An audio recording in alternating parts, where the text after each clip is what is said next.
Welcome back to the Always Reading Book Club. It is your girl Kiki Reader, and we are diving back into the second set series by Allie Beck. Now, if you haven't listened to the review for part one of book one, which is called Bitter Notes, go ahead, drop down in the description section and click on that link and get caught up. And then come and join us as we dive into part two of Bitter Notes. We start off from Kieran's point of view. Him and Asher are at the house, and we get a little backdrop of a few things. So they've got a sister named Camilla, that of course is Gloria's child that she got pregnant with from Nigel. And Camilla gets treated a lot better than they did. It doesn't seem as if she experiences the physical violence. She doesn't seem to get that thing, which is great. It's bad that the others are getting it. Don't get me wrong, but it's like at least someone's not at this point. But they adore their sister. They absolutely love her. Would do anything in the world for her. We learn some other truths. Gloria has been getting a lot of the physical violence lately. He's always done this to her, but it's gotten a lot worse. He talks to her horribly. But in Gloria's eyes, it's all worth it, right? She still got pulled up from nothing. And so in her mind, Kieran should just be grateful that he has all this stuff. That you're able to live this type of life. That's how she views it. She'll take whatever comes with it. Okay? And some people are like that. And that's their right. The problem is when you try and make your kids go through the same stuff. That's a problem. You're an adult, you can make a choice, and if that's your choice, that's your choice. But to make your kid go through it is awful. We also find out that the day after they graduated high school, they went to college courtesy of Nigel. They hadn't even put in an application. Okay? So he is very much about controlling their lives. So we find out that they can't get jobs because he won't allow them to. So I was just kind of like, oh, okay. That's why they're not working. Because I was wondering, I was like, all four of them should be working towards this goal, but that's why they can't.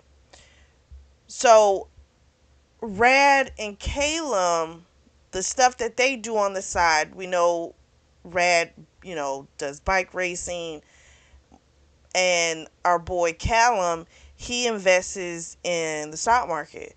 So he pulls money from there as well. We know he has, the home, but that's being paid. It's not a lot like I was thinking it was. So it's enough money to take care of his monthly bills and for him to have just like a little bit of extra money. It's not this massive amount.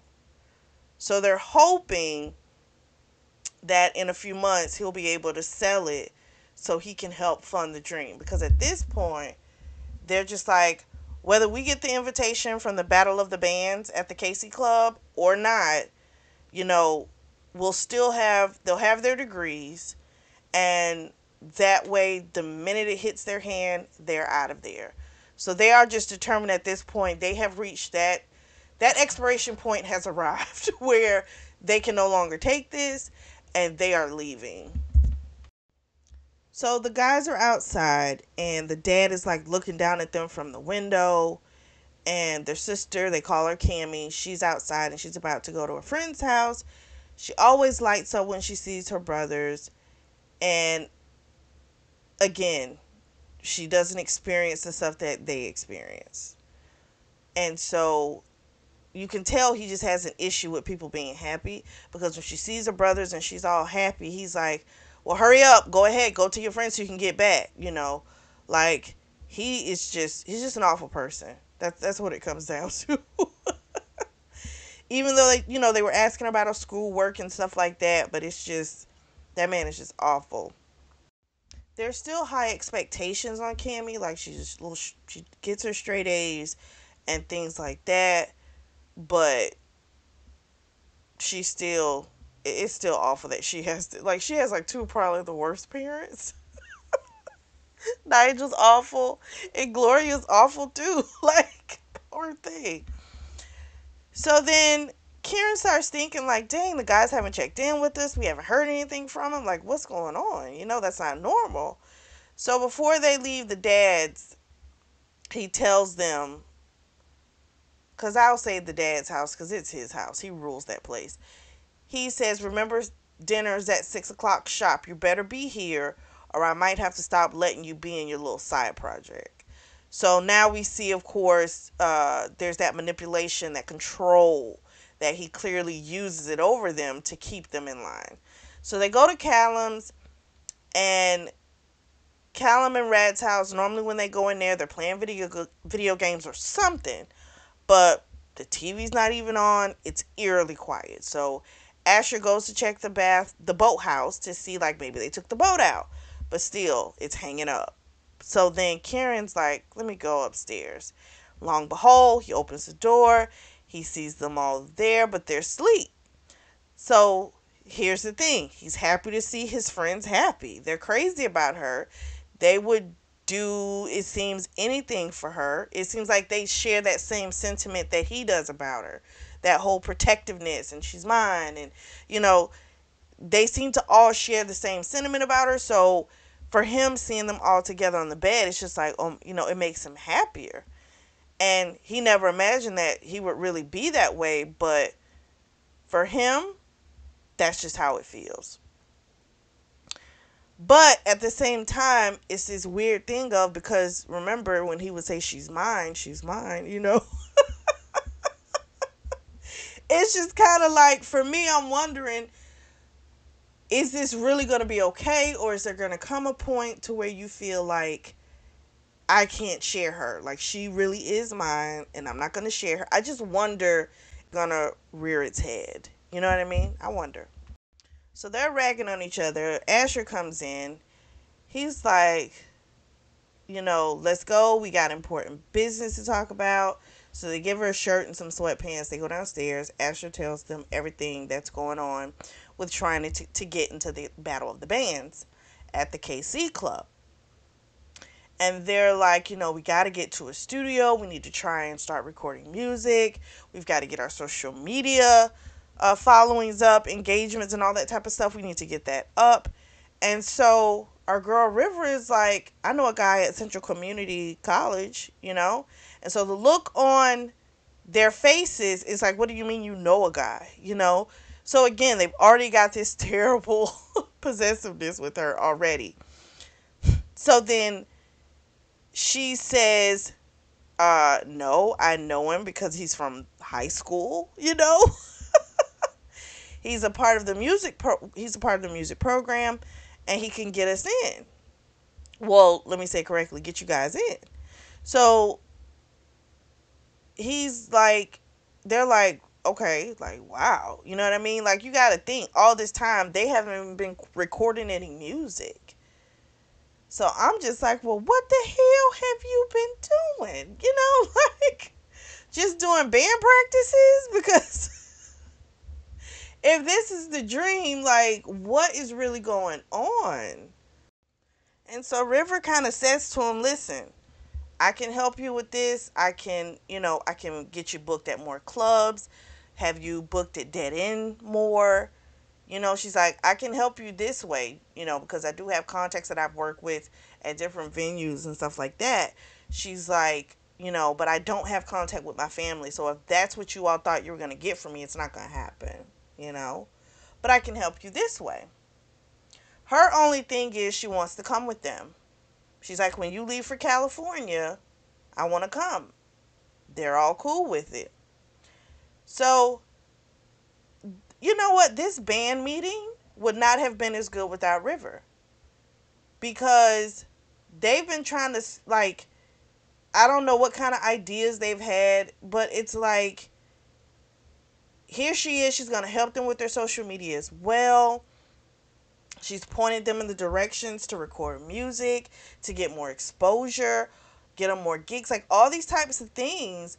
And it's just kind of like she came in and she solved all three problems one person did. Not them, one person. So then they asked her to stay for band practice, and she's like, no, let me go. Let me check on my mom first, make sure she's okay. And she calls her mom. Her mom's okay. So then she's like, all right, I'll stay. Kieran's excited, because he wants her to come to California. Like, he wanted that off the bat because he was like, I'm never leaving her again. So for him, like, he's on cloud nine. So then we switch to River, and she's at the Lakeview picnic that the guys dragged her into. So over the past few weeks, what's happened is a routine has developed. Every night, one of the guys, either Rad or Callum or both, will come knocking on her sliding glass door, and spend the night with her. It's not always sex, especially when Callum's there, because remember, he still hasn't. He hasn't lost his virginity. So she still has not done anything with Asher, but they've again gotten into a routine. She's gotten them the sessions at the studio. They're starting on October 1st, so they're excited. She's excited because she's going with them. Like, she's excited. Like, she always wanted them to succeed, but now it's like this even thing of daring to, like, know that I can be a part of it, you know? So she's super excited. They even bought her a new cell phone. They had to fight her to take it, because she's very independent like that. So then they drag her to this Lakeview picnic, and she didn't want to go, but when she got there and she ate the food, it was like heaven. Because she doesn't eat the greatest, and so having like homemade food, it's amazing. She's licking the barbecue sauce off of her fingers, and these older men are looking at her like, and they're getting hard, visibly getting hard. And so Asher grabbed her by the wrist. He tells her, you got to stop doing that. We're in public. He says, if you keep doing stuff like that, you're going to make me bend you over and smack your ass. And so she stops. Then the guys get called away except for Callum. So he's standing off to the side, or maybe at another table or something, while she goes to get some more food from the buffet. While she's at the buffet, the judge, who is Van's father, comes up and says, I know what you're doing. I'm not going to let those guys ruin their lives behind you. You're nothing but a central girl who's just looking for a come up. And just saying all these are good boys, just all type of crap. And in her head, she just kind of thought, this is crazy. She's like, they don't even have a fraction, or shall we say they only have a small fraction, let me say it right, of what her father's actually worth. If she was able to get in, was in with that side of her family, she'd have more money than all of them. So that tells you how that's screwed up and how nasty her biological father is, you know, to leave her and not have anything. But it also shows you how despicable these people are, because they assume she's nothing but somebody trying to come up, not realizing this girl works two jobs and goes to school, and she's helping these guys with their dreams. Doesn't sound like a moocher at all, but that's how they make her out to be, because if you don't have what they have, then what else can you be? How narrow-minded and disgusting. But yet, we cannot be shocked. She says all of that to the guy, like, I work two jobs and I go to school. Like, what are you talking about? I make my own way. Well, he didn't have anything to say after that, right? And he had grabbed her arm, and then he let it go after she made her statement. And he lets her know, I'm going to be letting their parents know exactly what type of a woman you are. I'm just like, that's just wild. That still does not sound like someone working two jobs, going to school. That's someone trying to better themselves. Period. They're not looking for handouts. So it's like you're still trying to make her seem like she's the worst person. It's insane. It's like your son is the one that's still bothering her. It's like you're pissed off because your son won't fall in line. Maybe that's what it really falls down to, right? Like there's some biases and some, prejudice clearly. But it's like I think that's what's pissing him off as well is the fact that your son apparently is still trying to run behind her. But that's not her fault. Like come on. I also think it's a matter of she's a pretty woman. Probably when he was younger, he couldn't get someone hot. You know what I mean? That type of dude. So then they just have this everlasting hate towards someone from that side of the tracks or someone that's beautiful because they could never have them. Some people that are just, even if you have money, you can still be a loser. You really can be. You can still be a bad person. And these people are clearly that. I mean, gosh, I don't like that they brought her there when they know what type of people live in that community. Why would you bring her there?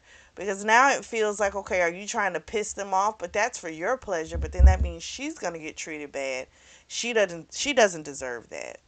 So I didn't like that they brought her because not about being. I know you want to make her feel like you're not ashamed, right? I guess after what old boy Van pulled with her, he was clearly ashamed of her, and you want to show her you're not ashamed. But you mean to tell me we got to do this?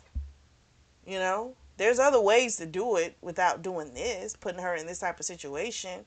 And if you do bring her here, then you better not fucking leave her side so that these type of situations don't happen.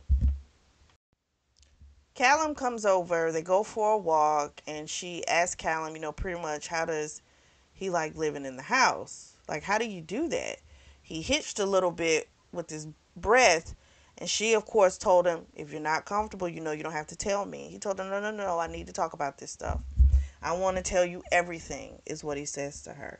And so he let her know about the trust and everything and how it works. And she was just like okay, you know, he made a comment like, I don't think my parents thought about the fact that they were, confining me to a tomb. They didn't expect to die in a plane crash. I'm sorry. They didn't expect that. So that broke her heart for him, and she just kind of grabbed his head and just let him, she just laid her on, in his neck.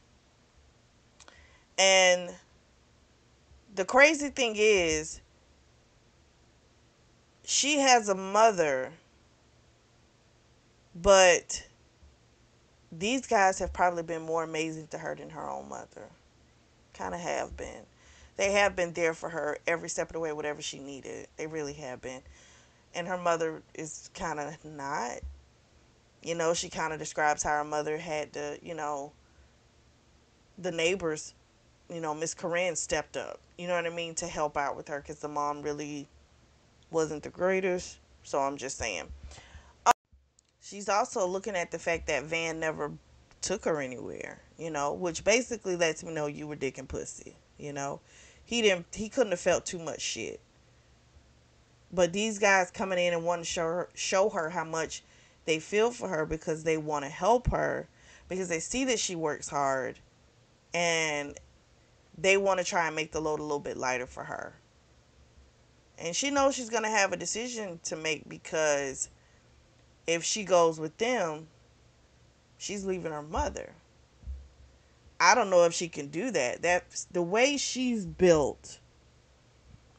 I feel like it'll put too much guilt on her. I just don't think she would be able to do it, to be honest. A lot of stuff sounds great in theory when you talk about it, but I don't know if she'll be able to do it. So anyway, Callum goes to Tinkle, and he leaves, and she starts looking at her phone. She's thinking, great, some peace and quiet, and then here comes fucking Van. And he's like, I'm shocked you're here. He's like, who are you here with? And it's like, you already know who she's here with. Then he's like, I told you they were going to use you. And he kind of had her like kind of pinned back, and it made her feel threatened. and she whipped that damn knife out. And it's just like, why are you can tell me something without getting in my fucking face, you know? Like, you're trying to be threatening to me, and that's not okay. So then Kieran comes up, and he goes ballistic because, first of all, this guy's in her face, but he sees that damn knife out, which means if she brought the knife out, she felt threatened. That's the whole problem. So they wind up getting into a tussle, him and Van, with Kieran winning. And he was just like, I just wanted to check on her. Van was like, because I saw my father bothering her, and I just came to check and see if she was okay, you know? And it's like, you could have did that when you saw your father over there talking to her, now couldn't you? The minute you saw your father next to her, you could have came over there. You did not. You waited until she was far away because, again, you're not trying to do anything in front of anybody else. It's always in fucking secret. But you want to act like you got so much care for her. Like, that's trash. Absolutely trash. Trash. So then, I think her name's either Whitley or Whitney. Can't remember. That's his fiance. She winds up coming in, looking for him. She's got a huge diamond on her hand, and she's just like, what are you doing? She's like, you've been fighting? She sees River, and now she's really pissed because she knows it's about her. And she let the girl know, River did. She goes, don't worry, he's not trying to get me to jump on his dick. He's trying to keep me off of theirs. The girl slaps the piss out of Van, storms off.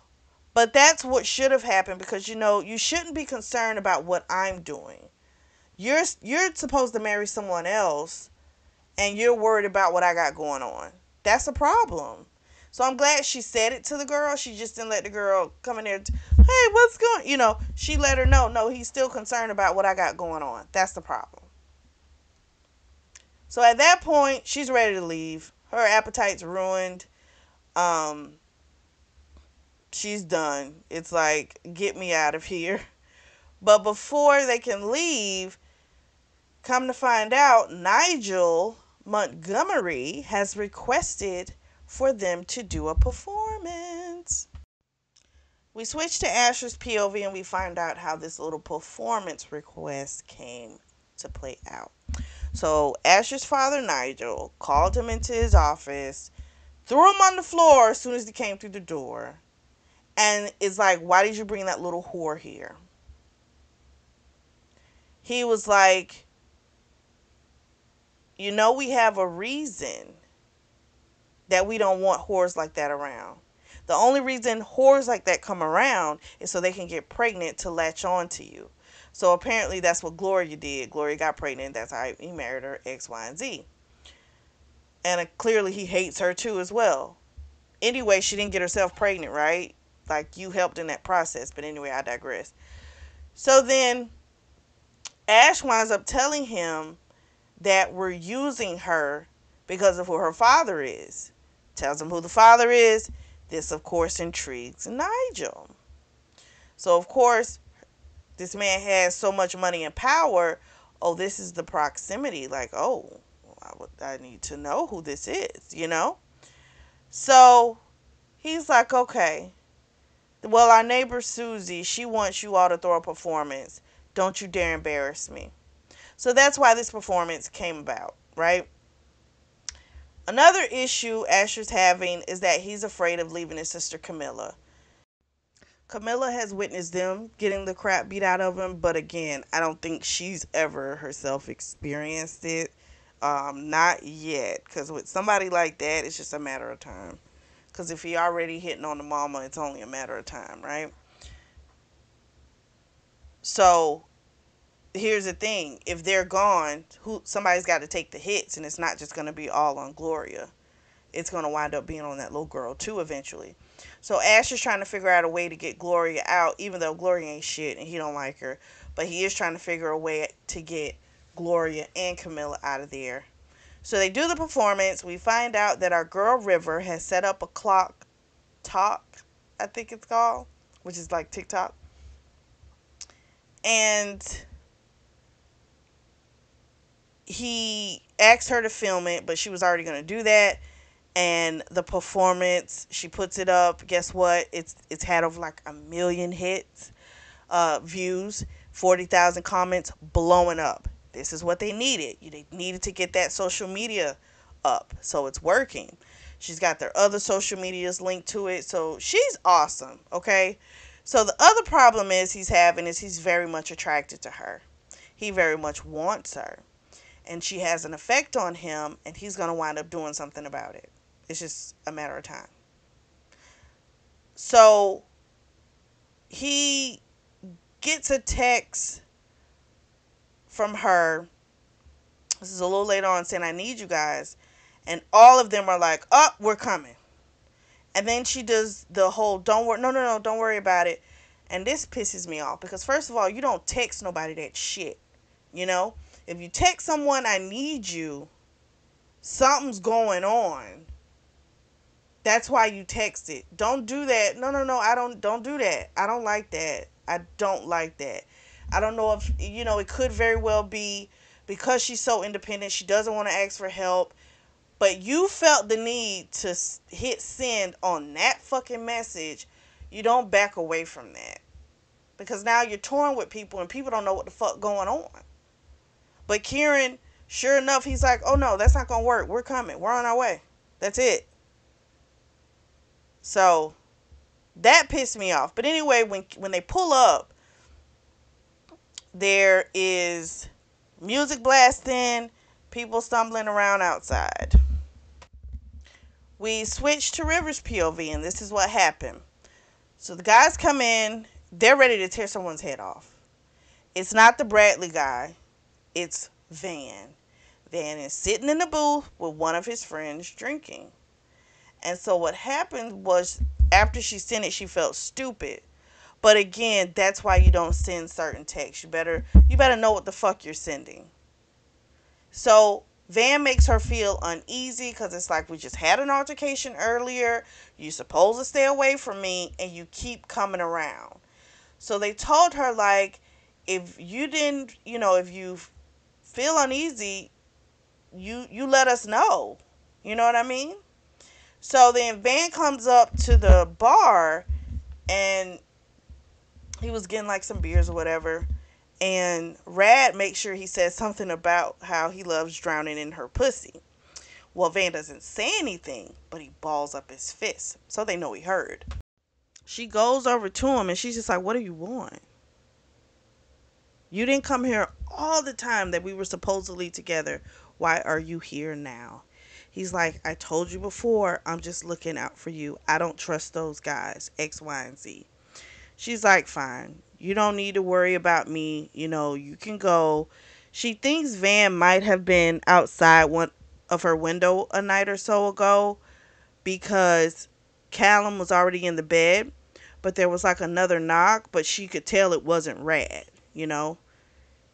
So she's thinking it was possibly him, and that creeps her out because that means he's stalking her, you know?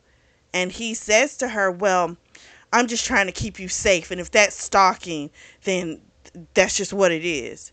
And I'm just like, that just don't sound right. It's like, is this real concern? Because let's be honest. If they trying to use her to get in good with this West Records, okay, what you got to protect her for? She fucking him. She fucking him. She making her decision. What are you trying to protect her from? That's what I want to understand. What exactly are you trying to protect her from? Are they going to physically harm her? Like, what are you trying to protect her from? And I don't feel like it's really that. I think it's the idea that these guys have her and you don't anymore. So she was still being silly with you and fucking around with you at the record store, but she stopped that. And now you get no access to her. And now you're pissed. And now you're basically trying to rain on her wonderful parade. And it's trash. Because he keeps saying, I'm worried about you. For what? What do you think they're going to do? Be specific. Especially if you keep coming around with the same fucking complaint, right? Specifically tell me what it is that you think they're going to do to me. Cause breaking my heart ain't that bad. I'm just saying you can survive it. You know you seem to think it's gonna be something else. So what is it? Good grief. Van finally leaves. She's having a conversation with Odette, and then Booker is talking to the guys. So she goes over there and we find out what the conversation was. So Booker has invited them to be like their representative at the street festival celebration. It's like huge. It's a huge event, and they're going to be there on behalf of the dead end. So when the money comes from, like, selling food and any merchandise, things like that. And he's like, whatever we sell, we'll give you 25%. And they're like, cool, they're down for it, right? It's going down in the next 3 weeks. And he put her in charge of it. So this gives her a taste of being their band manager. So for the next 3 weeks, they come in the bar every night. They come and pick her up. They take her home. Somebody stays with her. Like I said, it's either Rad or Caleb or both. And this is their routine. And they're going over the set list, and things are really coming together as they prepare for this big event. And she's kind of like, you know what? She doesn't want to admit that they're her boyfriends, but they are.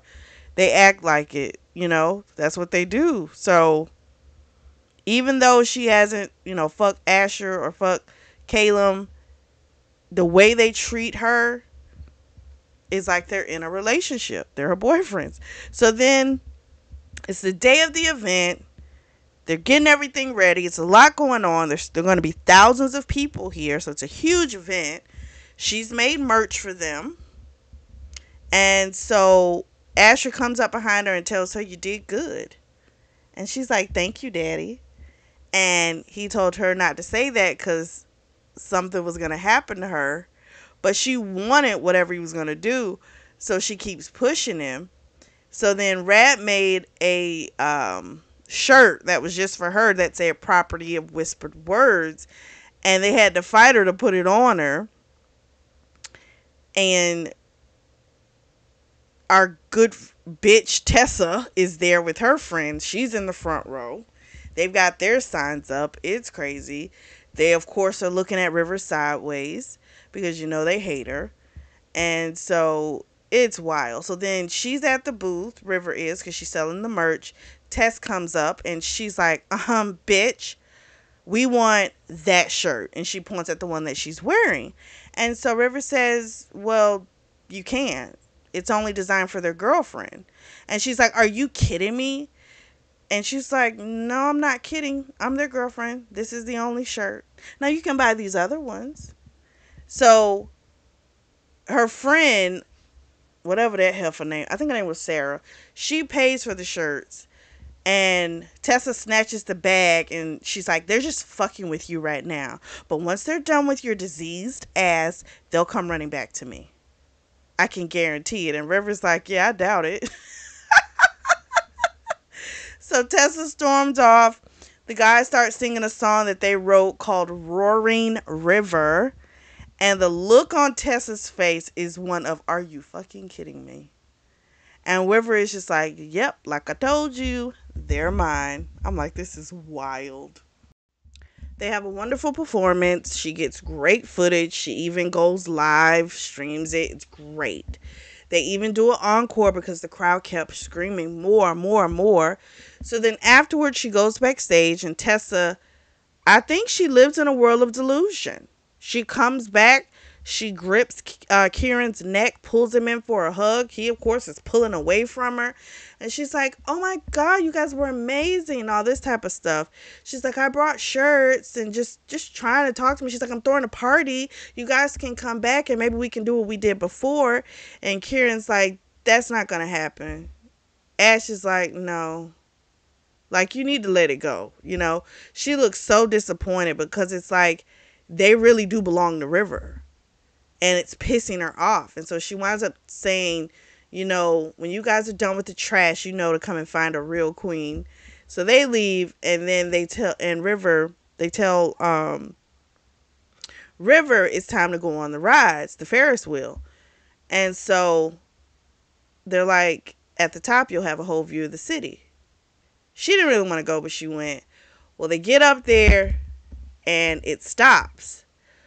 So Rad paid $50 so they could stay at the top for 30 minutes. There's no one close by in the other cages, so they're going to have some fun. So what winds up happening, Ash is like in charge of the scene. He tells her to take her clothes off. She doesn't do it. Tells her again, still won't do it.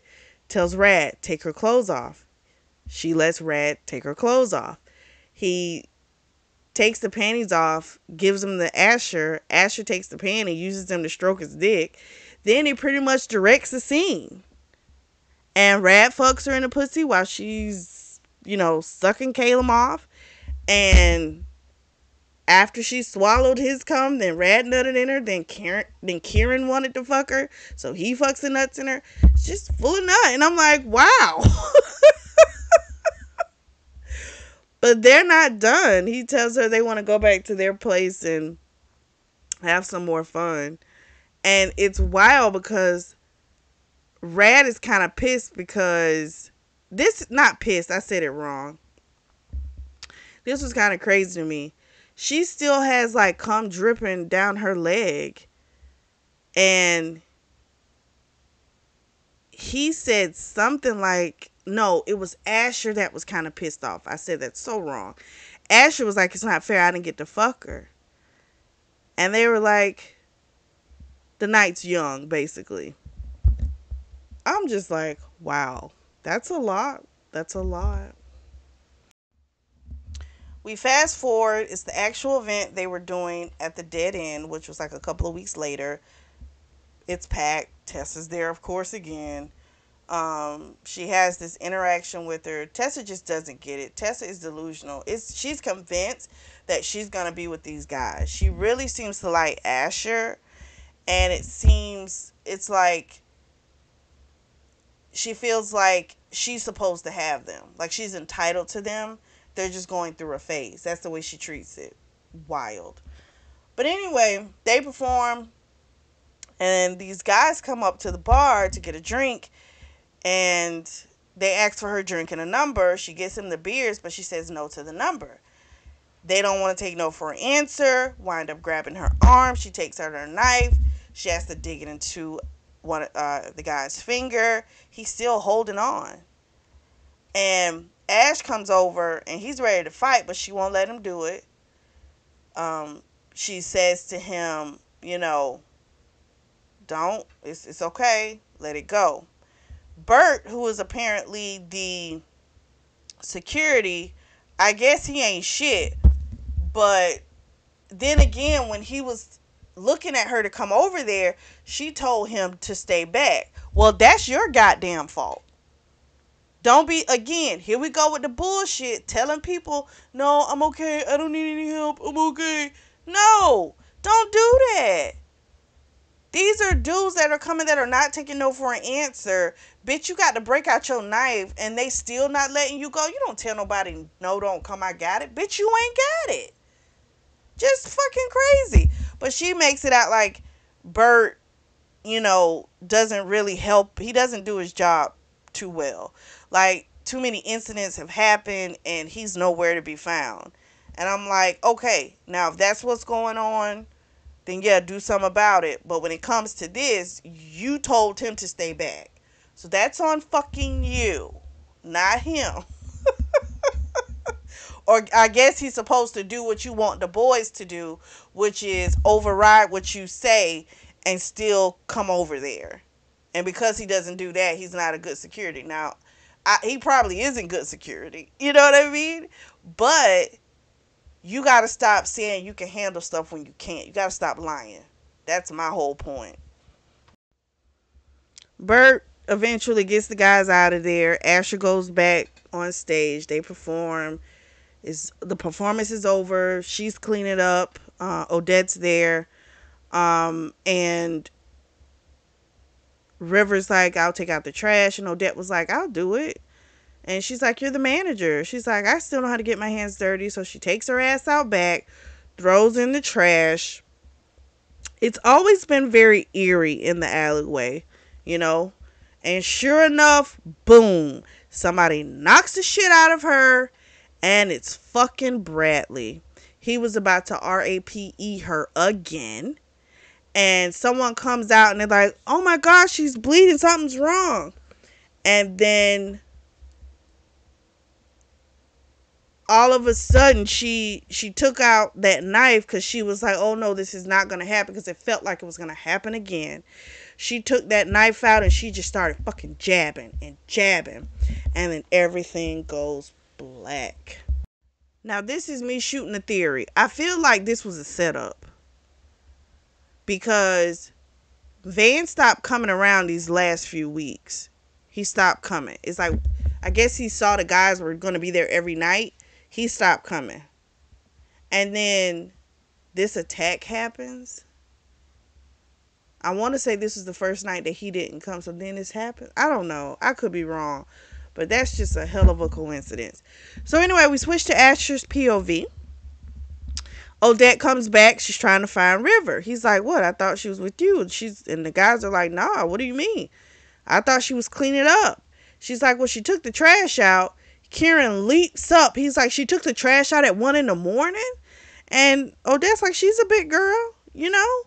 So then they see blue, red lights. They dart out because something's happened.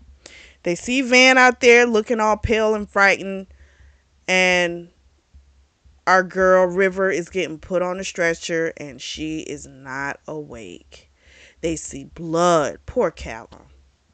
You know, he's seen so much. You know, it's just, oh, poor boy. And so it's just like our boy Kieran loses it, because he's like, I know you had something to do with this. And he winds up jumping on Van. I'm like, dude, you gotta chill. This is not hell. He's just a fucking moron. I'm sorry. He's just too barbaric. You doing all of this. Y'all don't have no answers. You don't know what's going on. And you getting yourself in trouble.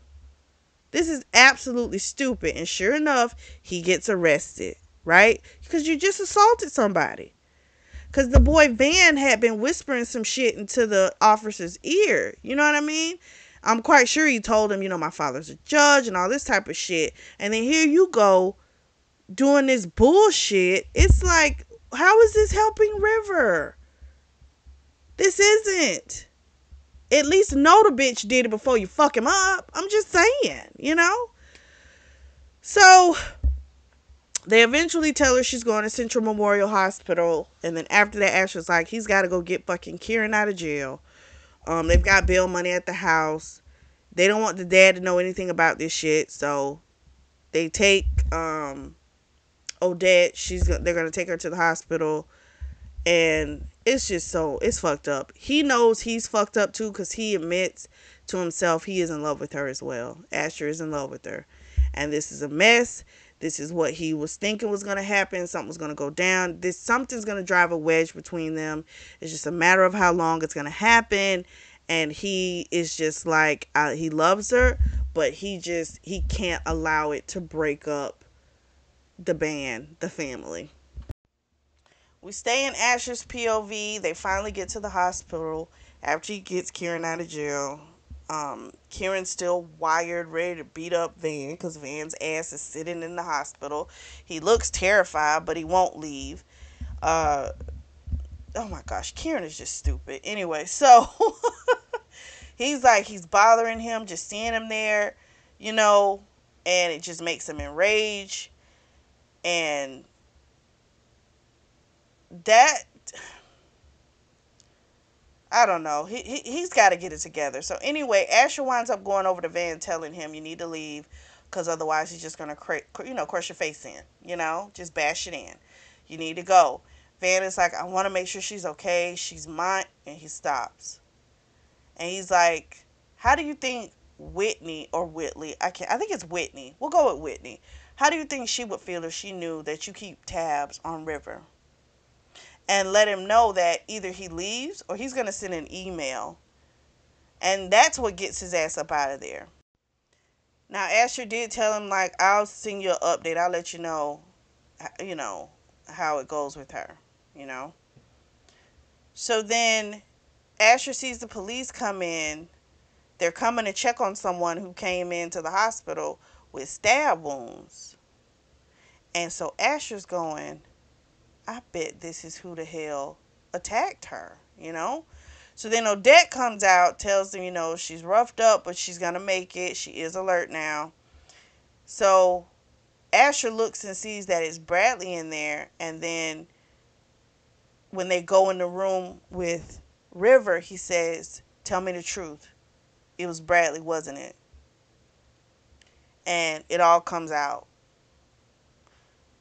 And she says, I couldn't let him do it again. He'll do it to someone else again, and I just couldn't let it happen.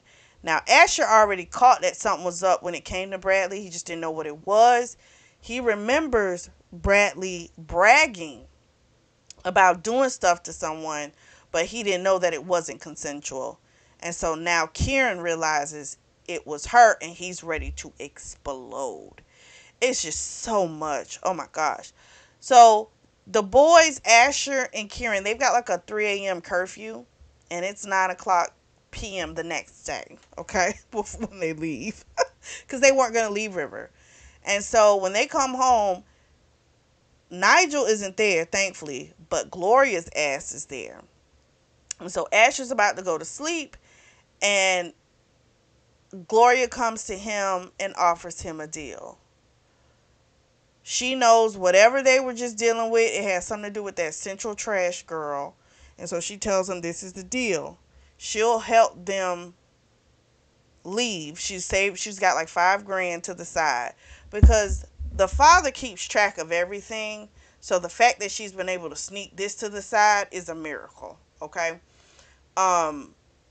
She's like, I'll give that to you if you promise to get me and Camilla out of here, but you can't take River with you. She's like, I know you guys were going to do it, but you can't. She needs to stay where she belongs. Now, how the fuck you going to tell somebody that's where they belong when that's where the fuck you come from? You a Central City bitch. What do you mean? You literally got pregnant just to get out of that situation. She's not doing that. And you want to stop it? Like, whoa.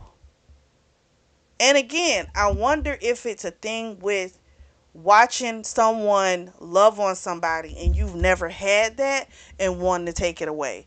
I wonder if it's a part of it. Because, people that are older, they have issues, okay? They don't deal with their shit. And it just spills over into all aspects of their life. So I'm wondering if that's the case. Because I'm like, she ain't doing nothing to fuck up nothing. She's not. But that's the deal. So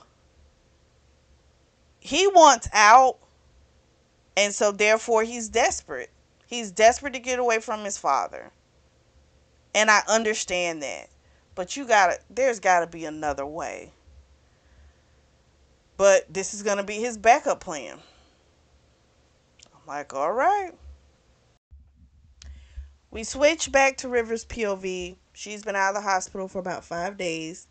The guys came to the hospital every day. Rad and Callum stayed each night. She had told them at first no, but the truth was she needed them there because they ground her. When she has these nightmares, which had stopped, by the way, when she was 15, now they're back with a vengeance. And so she still has the nightmares, but feeling their bodies against her, it grounds her. No, she knows she's safe. They're going to do their submission today. This is the last day to submit for the Battle of the Bands. She gets out of the bed. She goes to check on her mom. Her mom's dressed up. She's going to a doctor's appointment, and then Corinne's going to take her to lunch. And her mom, of course, is like, "Are you okay?" And let her know that, you know, she always knew that that place, Booker's place, wasn't a good one, all this type of stuff. But again, was she really having issues? So it's like, it's the other bullshit is where the issues are coming from. So anyway, her mom leaves. Rad leaves because he's going to go get some money. He's going to do a race. Um, she's super horny. They won't touch her. They haven't these past 5 days because, like, she's been hurt. She didn't get violated that way, but she's been through a lot. So unfortunately, she's got an ache, and she needs it. She needs it touched. Oh, I forgot another funny thing that happened when Rad woke up. He was like humping or touching on Callum's leg because he thought it was Rivers, and then when he woke up and saw it wasn't, he winds up punching Callum in the dick. That was hilarious to read. So anyway, everyone's gone. It's just her and Callum. They lay down. He kisses her. He asked her if he could kiss her first. And she kisses him, and she's like, "I need you." And she tells him to put his fingers in her pussy. He does. She guides him, tells him how to do it. He's able to make her come.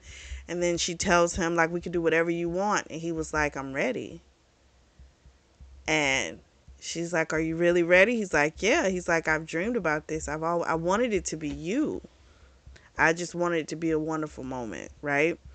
So, sure enough, she lays him on his back. He comes in her, and then not too long after, he's ready to go again. But they do it again. It's absolute bliss to him. He's like, "I knew it would be perfect with you. I knew it was going to be all this type of stuff." So then Rad comes back. He knows they fucked, right? And he's like, "You had fun without me." He's happy that he lost his V card. And then he tells him, "We're going to do our submission tonight." And then he tells them, Buddy from the track has given him the cabin in the Ozark for like 7 days. So they're going to be going there. So I'm like, oh, this should be a fuck fest. They go to the Ozarks, and this is not a regular cabin. This place looks like a fucking palace. And they're like, "Are you sure we're supposed to be here?" And Rads holds up the paper. He's like, "Yes, this is the address. My track manager gave this. This is it." This place is absolutely beautiful. It looks like someplace like out of some, movie or TV show. It's stunning. And Rad and Callum, they leave to go get food, and they say they're going to stop by the sex store for toys because Rad lets her know he's going to fuck her everywhere in this place. They leave. And then Asher comes over to her and tells her he's got a gift for her. It's her knife. He was able to get her knife back. We find out Bradley is in jail, and this is totally different this time because before, when she gave her statement, they pushed her off and stuff, but they listened this time. His ass is in jail, and there's no bail. And I'm like, thank goodness, because I think they said he's done other stuff. This isn't the first, and the dad is always getting him off. So he needs to suffer. Like, good grief. And she was just like, oh my gosh. She gave him a kiss on the cheek because she just thought that was the sweetest thing that he did this for her. He wanted him giving her a kiss on the cheek back. He said something to her. I can't remember what it was. And he was gone. It looked like he was going to kiss her, but he didn't. And she was like, "What the hell?" And he's like, "Maybe later, you brat, little brat." And so she's so frustrated, and he walks off. Kieran comes over and is like, "Just give him time. He's worried that you could hurt the band." Asher's always worried about the next move, what we have to do. He's always calculating, and you weren't a part of the calculation, and that freaks him out. But he's like, once he falls for you, he'll understand and everything will be fine, right? But in her mind, doubt starts to creep in, right? Because she's like, she would never do anything to break up the band, and then the real shit starts to pop off. Are you really going to leave your mother? That's my question, you know? And I want to say either she thought that or Kieran said it to her.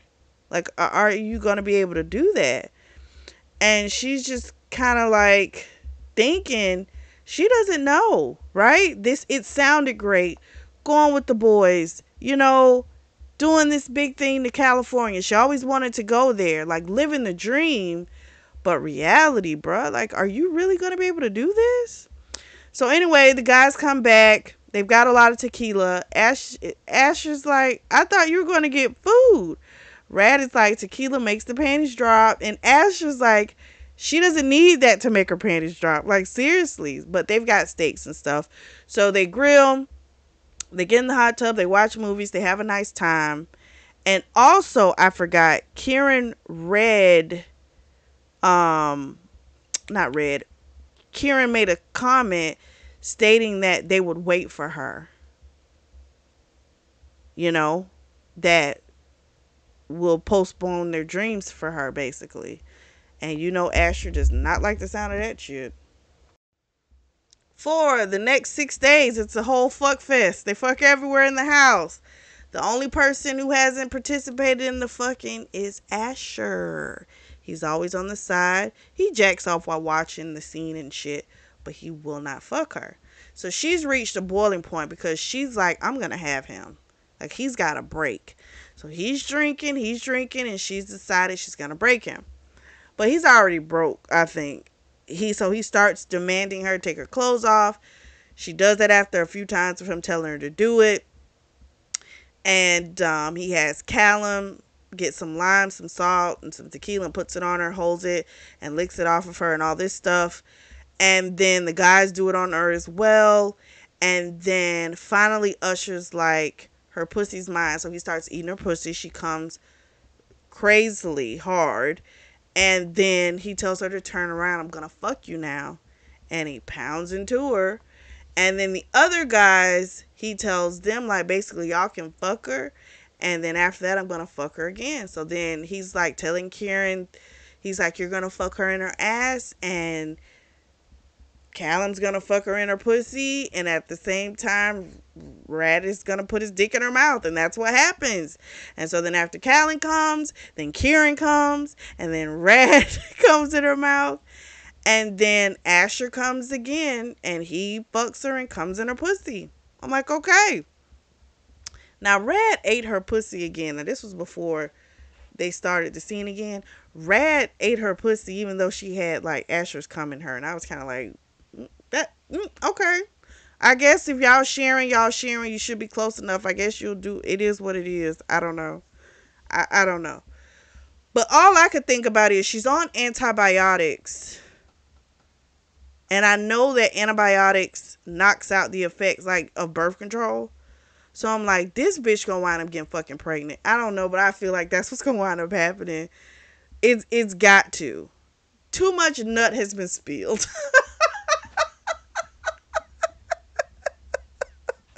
Too much of it. So that was their night. They clean up. They leave the next day. She gets a nice hug from Asher. Something feels different between them when they drop Asher off at his house.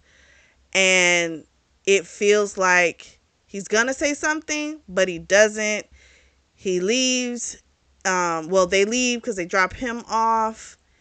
And then they're taking her home. And when they pull up, there's a scene. There's an ambulance. There's a cop. All kind of stuff is going on. People are outside watching. Her mom is being wheeled out. Someone's pumping her mom's chest. Someone's giving her oxygen. Odette runs up to her and she's like, what the hell happened? She looks at her phone and sees within the past 30 minutes her phone blew up, but she didn't see it because she probably had the ringer off. Odette was like, we don't know what happened. Last night she said she had the flu and, she wanted to go home to be to herself.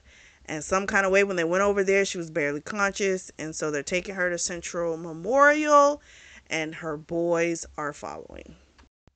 We switch to Asher's POV. He gets a phone call that he thought was like a scammer, but it wasn't. It was Sager West. He's calling to let them know they're in, you know. Um, they looked at that video 1,000 times. They love them. They need to be in California in 2 weeks. All kind of stuff. They overnighted the entry package and all that type of stuff. They've got to respond to that within 72 hours. All this type of stuff. So then he walks in, and Kieran doesn't go in. Kieran left, by the way, because he's like, he's going to go and check on River. So Ash is like, I'll be there in a little bit. He goes in the house. Gloria's there. She's got the packet. She's like, I've upheld my part. She kept that packet from Nigel seeing it. And she says he's going to be gone next week on a business trip. So that'll give you guys an opportunity to get out of here. But don't forget the second part of the deal. You leave that girl here. At this point, he knows he's got to do it because he wants to get out. And so that extra $5,000, that's going to help them. So he's going to do it. So then he gets a text from a guy saying it's really bad. He leaves. He gets there. We find out her mother has died. The symptoms she had, they were like the flu, but it was a lot worse than that. The guys are blaming themselves. I'm quite sure River's blaming herself because she wasn't there.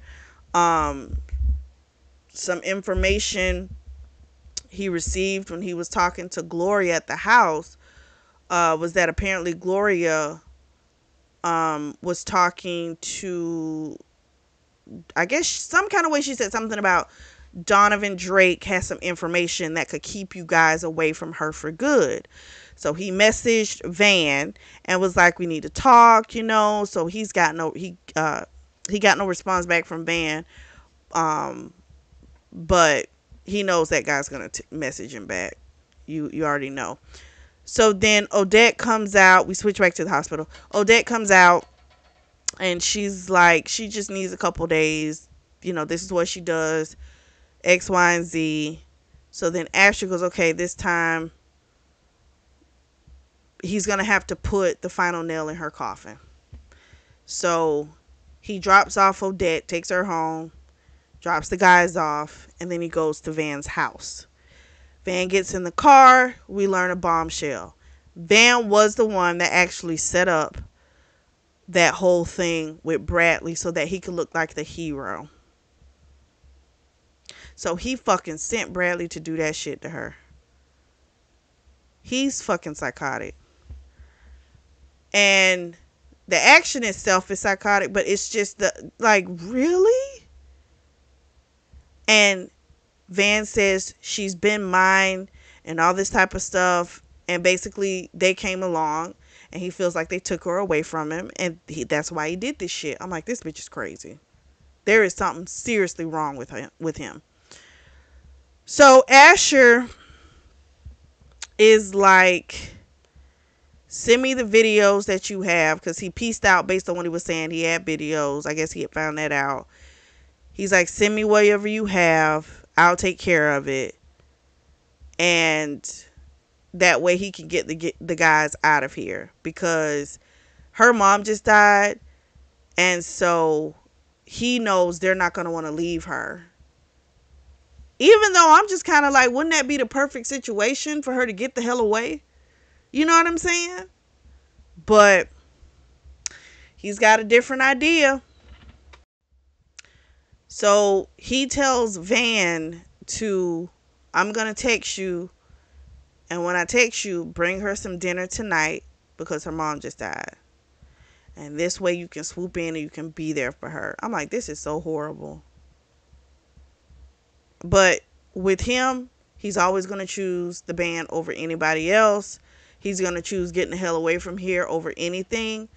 There is abuse going on in his home. I get it. But damn, there was another way to do this. I'm sorry. And it's like, now you're pushing her, or shall I say, giving the person that set up that fucking thing that happened to her, you're pushing him to be like towards her. Like, this is awful. This is absolutely awful. Oh my gosh. But He's gonna do it. So then we switch back to River. Poor girl. She's in a deep depression. It's been a few days. She hasn't heard from the guy. She's kind of beating herself up because she did tell him to stay away, but she wanted them to fight to stay. But see, again, that's the type of shit I don't like. You do not play those types of games. You fucking need them, you fucking say it. Don't do that stupid shit. Like, come on. Well, she's been texting them and they're not responding to her. So then she gets a knock on the door. It's Van. He brought her some homemade food. It does smell good. She winds up letting him in. She eats it. It's so good. She's like, if this is poison, I'm just as good as gone because this is so good. So then he told her, you can get the Tupperware back to me, later. And she's like, I don't have a car. I have no way of getting it to you. I'll just give it to you now. So she went to try and pour the stuff out, and it got on him. He decides in that moment to try and kiss her, and she's like trying to fight him off, but he's got her like pinned back. And it's just like, here we go again. Eventually she's able to I hope she's able to like stab him. I really do, because it's like this keeps happening to her. It's awful. It's so awful. I mean, I don't know. I'm not even going to say, even if she didn't let him in the house this time, he would have found a way to corner her and do something to her. Like, he does that. Like, he corners her and tries to force her. It's awful. So, in that moment, she's trying to fight him. And when she looks back, she sees, but he's like kissing her, right? And Callum comes through the sliding door, and he's like, it's true. You were just kissing him. It's true. And she's like, no, it's not what you're talking about. She's like, you don't understand what's happening. And he just looked at her with such disappointment, and he walked off. And so she's texting in their group text, like saying that, it's not what you think. That's not what it was. But I'm like, why not fucking put in the text, he forced himself on me? Why are you talking about something? Let me explain. That's the explanation. Put in there, he forced himself on me. I wasn't kissing him. But saying, let me talk to you. You know what? You look guilty as fuck. Now she don't know the back end of this plan that's been going on. But if they're not responding to you, something's going on. And for him to make that comment means something has been said. Why the fuck not say he was forcing himself? Why not say it? Oh. But they also should have asked the question too. Caleb should have allowed her to speak and not just run the fuck away.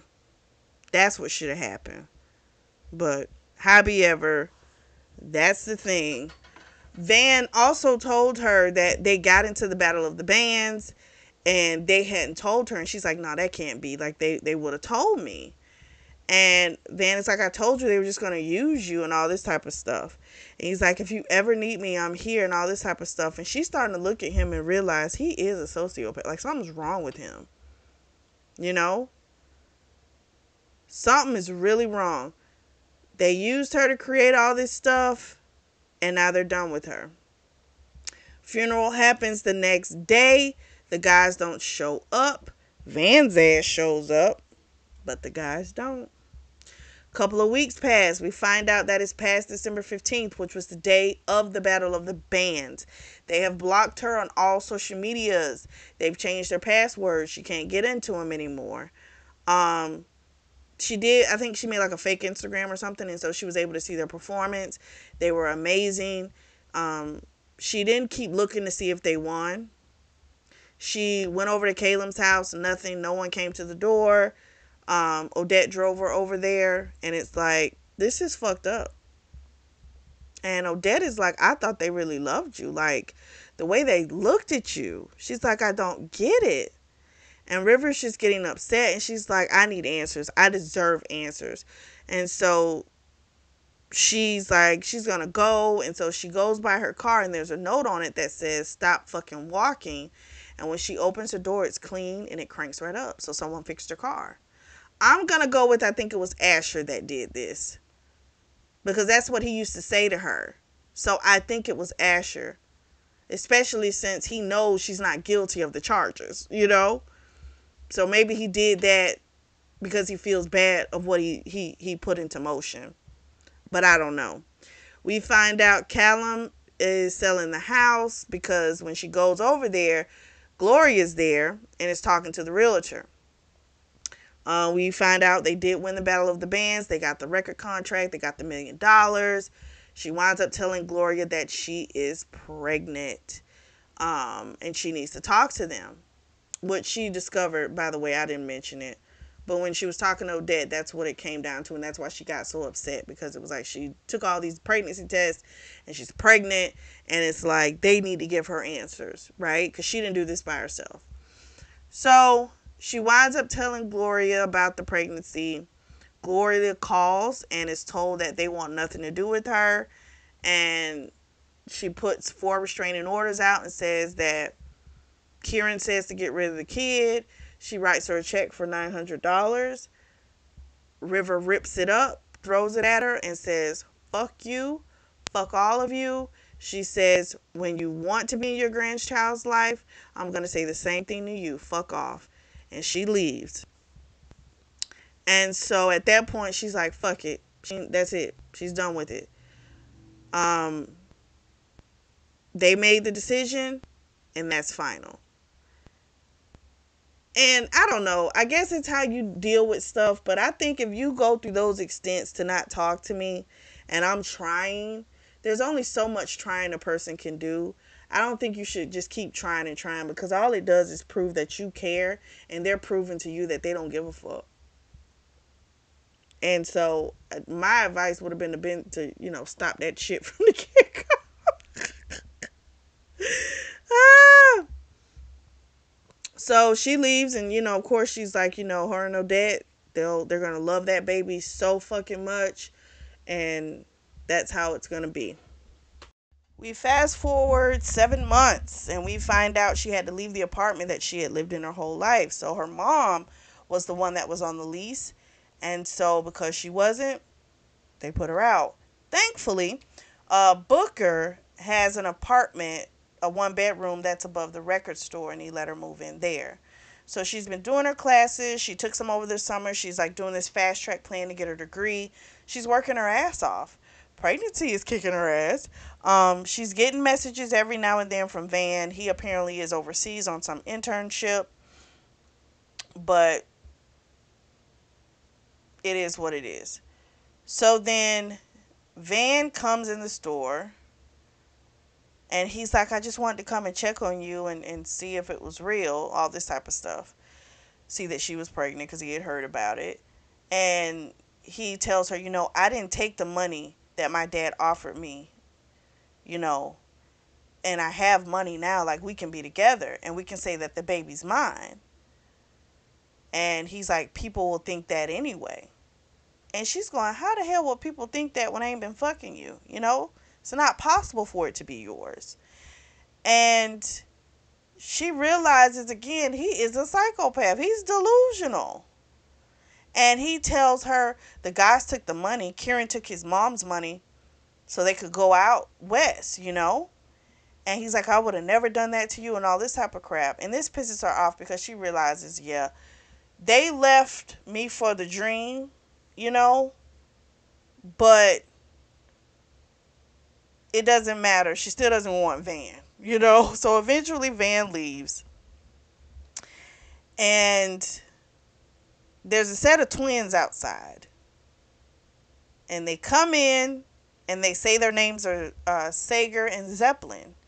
And she's like, yeah, you're my long lost brothers. It's not the first time I've heard that. Just to let you know, I can't do anything for you. I don't have any fucking money. She's like this whole rant. And then one of them whips out their driver's license. And it's them. And she goes, oh shit. Well, they came to let her know that $20 million is a part of her inheritance. So apparently the dad had a lot of kids, and she's the last one that they found. She, of course, does the whole prideful, stupid shit. I don't want his money, you know? And they're like, you don't need to tell us he was a son of a bitch. We already know. But this is yours. Let's go to lunch. Let's talk. So they go to lunch because she's hungry. They're eating, and someone plays on the jukebox the Roaring River song by Whispered Words. And she's just like, those sons of bitches. And they're looking at her like, what is going on? And she's like, they lied to me. They told me they were going to take me with them, and they did this to me. And so now the brothers are getting upset. Like, what do you mean they did that to you? So they're ready to kill him. And she says, no, don't worry about it. I got it all planned. She's like, I'll take the money, but I want to be a band manager. And she's like, I'll start from the bottom. I'll work my way up. I'll do an internship, X, Y, and Z. She has to have a degree. She's like, I'm working on that. I'll keep working, on that. And they're like, okay. That's her stipulation, and they were okay with it. Cool. So she says, give me about 2 weeks to get everything settled. And they're like, okay, fine. So in those 2 weeks, she pays off the record store and the bar and buys Booker a new vehicle.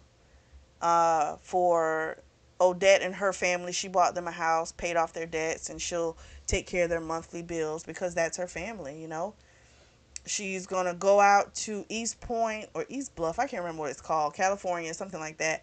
And her brothers came and picked her up on the private jet because the airlines won't let her travel because she's too far along. So they're coming to get her, and they're going to bring her to California to start a new life. We fast forward 5 years. Our girl River is now known as the fixer of West Records, a band that was supposed to basically be rehabilitating, okay?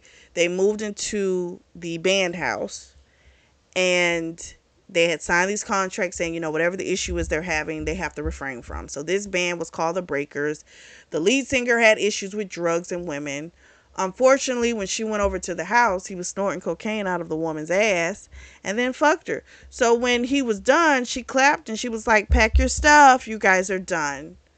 So she has a really good life. Her daughter's name is Lyric, and she has a really close bond with her brothers.